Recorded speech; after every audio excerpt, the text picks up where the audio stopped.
Everyone, শুভ সন্ধ্যা তোমাদের সবাইকে। আজ আমরা গিয়েছিলাম পবন পুত্র হনুমানজির মন্দিরে। আমি তো এটা আগে হনুমান মন্দির বলেই জানতাম, কিন্তু দু একদিন যাবার পর জানতে পারলাম এই মন্দিরে ইনি রাম জায়ম নামে পূজিত হন।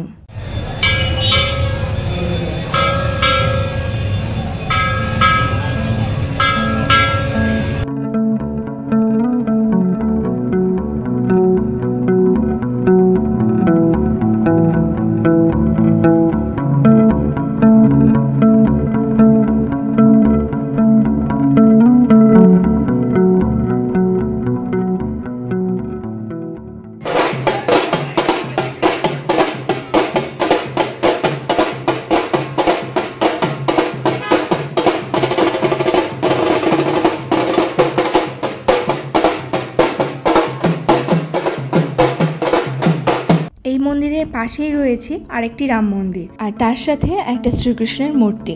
তাই এখানে শ্রীকৃষ্ণের জন্মতিথিও পালন করা হয় আর রাধা অষ্টমীও পালন করা হয়।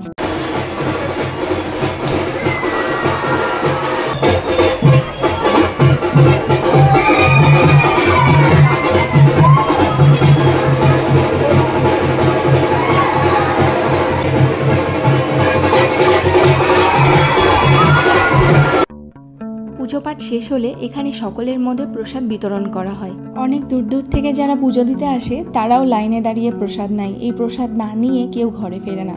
আমরাও প্রসাদ নিয়ে এবার ঘরে ফিরছি। এই ভিডিওটি তোমাদের কেমন লাগলো জানিও। সকলে ভালো থেকো, সুস্থ থেকো। বাই।